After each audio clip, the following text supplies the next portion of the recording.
It's Tuesday, April 26th, 2022. I'm Jackson Bird. Today, how the CIA funded that 1954 animated adaptation of Animal Farm as part of their anti-communist propaganda campaign. Plus, the woman who found out she'd been missing a chunk of her brain for most of her life without realizing. And why more and more rivers are being granted legal personhood. Here's some cool stuff for your ride home. So last Wednesday, I mentioned that Andy Serkis is directing a new cartoon adaptation of George Orwell's Animal Farm, and I casually slipped into that announcement how the existing 1954 cartoon adaptation, which many of us may have watched in classrooms growing up, was covertly funded by the CIA as anti-communist propaganda. So let's dig into that a little bit more. Now, first of note, this was the first feature-length animated film in Britain, and every single voice was done by just one performer, Maurice Denham. It was also originally rated X by the British Film Board because they thought it wasn't appropriate for anyone younger than 18. And in a true measure of shifting sensibilities, the film now has a U rating for universal, or all ages. But on to the very interesting part, how the CIA came to fund this cartoon. Written by a British author in the midst of World War II, the original Animal Farm book had nothing to do with America. The satirical allegory was, according to Orwell, reflective of the events leading up to the Russian Revolution of 1917 and the Stalinist era of the Soviet Union.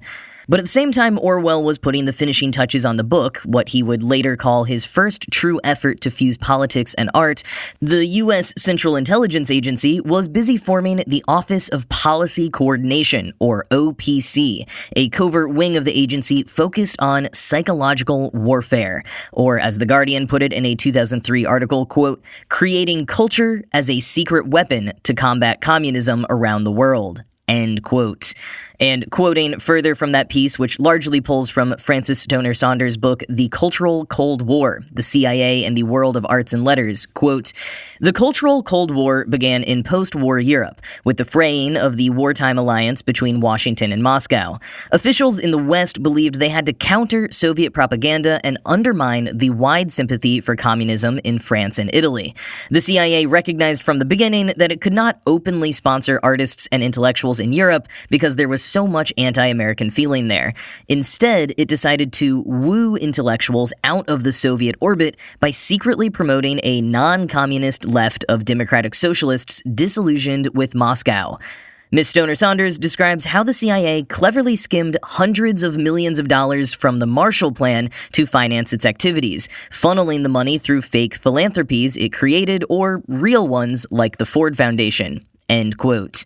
So Animal Farm was just one of many dalliances. And once the CIA had decided on adapting the story of Animal Farm into a feature-length animation, they called on their Hollywood undercover agent, Joseph Alsop, and a seemingly none the wiser Los Angeles writer named Phineas Farr. The two were dispatched to England to negotiate with the recently widowed Sonia Orwell for the rights to her late husband's novel.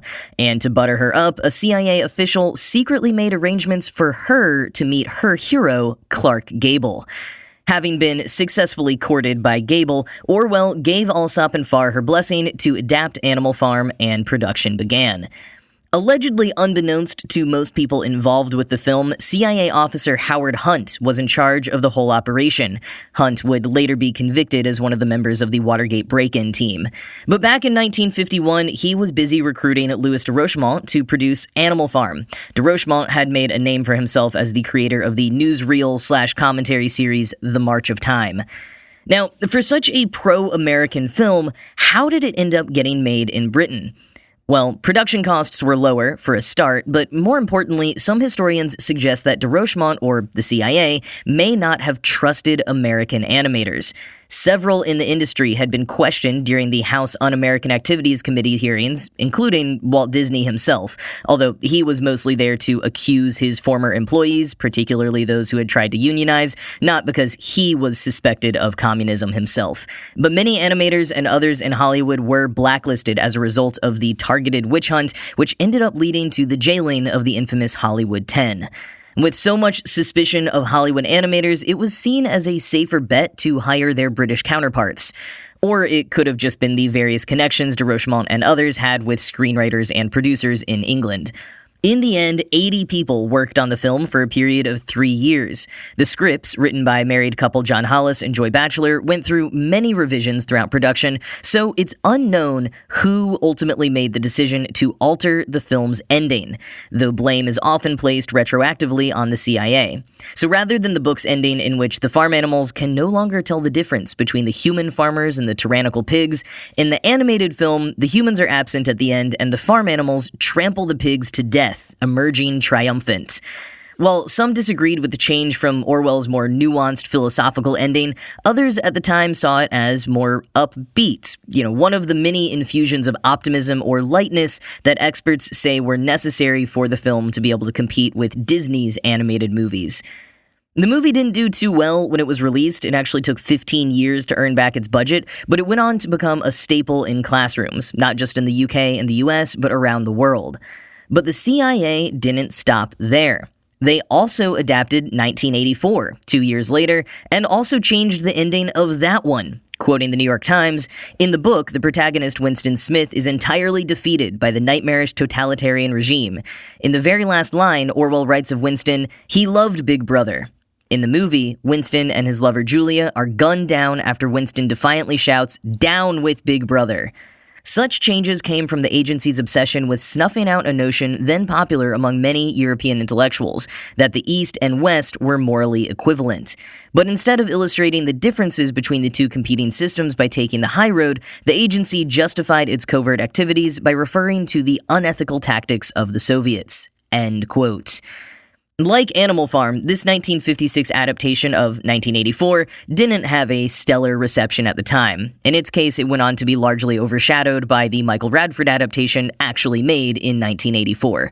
But both represent this strange ripple of time when the CIA poured huge amounts of money and time into creating culture as a secret weapon. It's interesting to think about within the context of our current digital and political landscape, especially looking at some of the ways Russia has been manipulating social media through bots, influencers, and state-sponsored media in recent months. I wonder what departments there currently are in the CIA covertly fighting back against those efforts again, ones which we may not be made aware of for decades to come.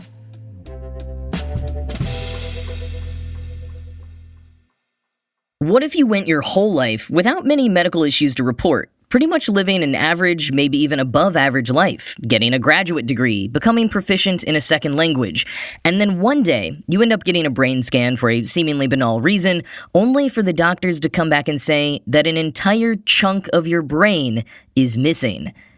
That's what happened in 1987 to a woman who made headlines earlier this month for being the subject of a new study about her missing left temporal lobe and her almost complete lack of side effects. While her case seems extremely unique, there's almost certainly others out there like her. I mean, if you're not experiencing any symptoms, how often do you get your brain scanned? It's kind of like chromosomes. We just sort of trust that we have the ones we think we do, but how many people actually get them analyzed? Not many. And in fact, another woman 8 years ago was found to have lived the first 24 years of her life with no idea she was missing her cerebellum. The cerebellum, which is responsible for movement and coordination, seems pretty dang crucial, but apparently not. The only side effects that woman reported were dizziness and a bit of a clumsy gait. But back to the first woman, who is choosing to go publicly by her initials EG for privacy, and her missing left temporal lobe. It's thought that a stroke as a baby led to the missing temporal lobe, but over the years, EG never got many good answers. Doctors would just be mystified, and they frustrated EG with their insistence that she should have symptoms or disabilities that she didn't. But more recently, she was put in touch with Evelina Fedorenko, a cognitive neuroscientist at MIT studying the brain regions involved in language learning and comprehension. And finally, EG encountered a scientist who treated her with dignity and without assumptions. And Fedorenko met someone more than willing to offer their brain up for study. Some background from Wired. Quote, "For most people, the majority of language processing takes place in the brain's left hemisphere. For some, the load is split equally between the two hemispheres. Even more rarely, the right hemisphere takes up most of the task. Scientists are not quite sure why, but if you're left-handed, it seems you're likely to wire up your language system in the right hemisphere," says Greta Tukute, a doctoral student in Fedorenko's lab and the first author of the paper. Language processing largely takes place in two major regions of the brain, the frontal and the temporal regions. The temporal lobes develop first, then the frontal areas develop later, at around 5 years old. At this point, the language network is considered fully mature. Because EG's left temporal lobe is missing, Fedorenko's team had a chance to answer an interesting question. Are the temporal regions a prerequisite for setting up the frontal language areas? End quote. So in their first study with EG, recently published in the journal Neuropsychologia, they investigated whether EG showed language activity in her left frontal lobe, suggesting a pre-existing temporal lobe is not necessarily required for language areas to emerge. So while EG performed language-related tasks like reading, the team monitored her brain activity and ultimately found no evidence of language activity in that left frontal lobe. So it seemed like one does need the temporal language areas in order to have the frontal language areas. Because EG performs high-level cognitive functions with no issue, it seems, and the fMRI confirmed, that all of her language processing simply happens in the right hemisphere of her brain. As Wired puts it, quote, "Just how remarkably little the uniqueness of EG's brain has on her day-to-day life shows how sheerly expendable big chunks of our brains can be." End quote. And Fedorenko says this is true, and in fact shows the excellent engineering design of our brains. A lot of it is redundant so that others can act as fail-safes when one part is lost. And this is particularly true the earlier in life one loses a certain part of the brain or functions. Neuroplasticity is much stronger in childhood. It's easier then for another part of the brain to take over by forming new neural connections. Fedorenko's lab is continuing to study EG's brain, looking at the visual word form area of her brain and hopefully down the line her auditory system as well. And here's one more absolutely wild thing about this already very unique case. EG's sister is missing her right temporal lobe and has also experienced very few side effects. It's thought that her temporal lobe is also missing as a consequence of an early childhood stroke, which is likely genetic. The whole family is now getting involved, having their brains scanned and undergoing various studies in the lab. So far, the rest of the family have had 2 fully intact temporal lobes, or as EG calls them, boring brains.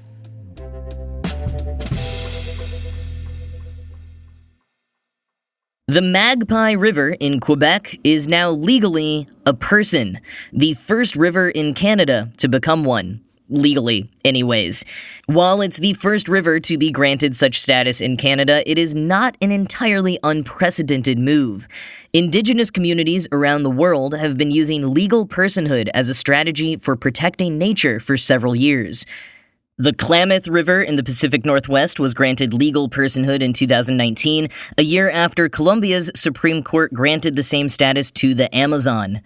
The Magpie River, known as Mutahiko Shipu to the Innu First Nation who declared it a legal person, now has 9 rights, including the right to flow, maintain biodiversity, have legal guardians, be free from pollution, and to sue. In this case, a hydroelectric dam had been built on the land back in the 60s, and the Innu First Nations Council hopes that by establishing legal personhood, they'll be able to fight back if Hydro-Quebec tries to build another dam. It's a way to give the people and the land a little more power and make sure the government knows that they can't just do whatever they want. Quoting National Geographic, "Granting rivers legal personhood represents a seismic shift from the bedrock belief in Western society that humans are at the apex of the natural world. But for many Indigenous people, the concept of nature as a sentient equal to humans is nothing new. In Maori culture, for example, ancestors, or tupuna, are embodied in the landscape. I see the river and the trees as ancestors," says Wabukun Mestuosho, a member of the Mutahiko Shipu Alliance, the committee that advocated for the river's legal rights. "They've been here long before we have, and deserve the right to live."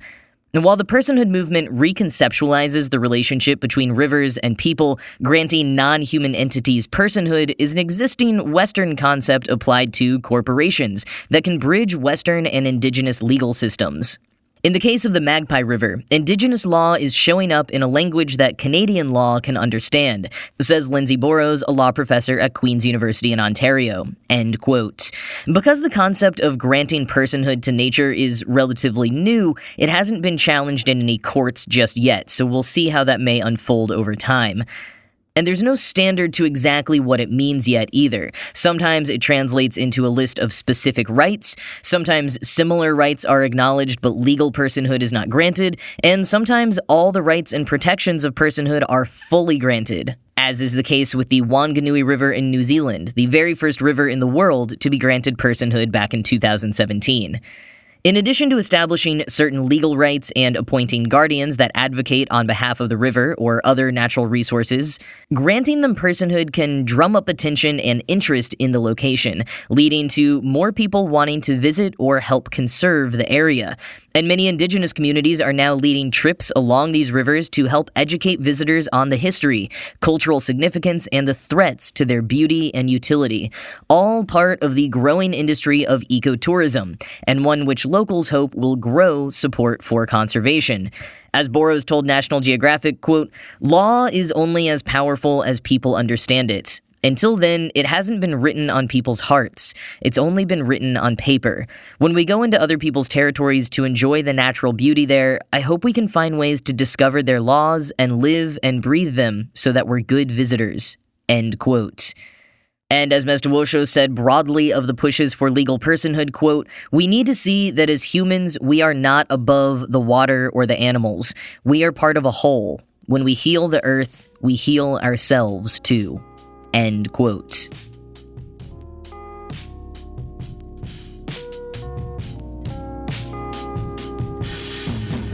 Well, that's it from me for today. This show was produced by Ride Home Media. I'm Jackson Bird, and I'll talk to you again tomorrow.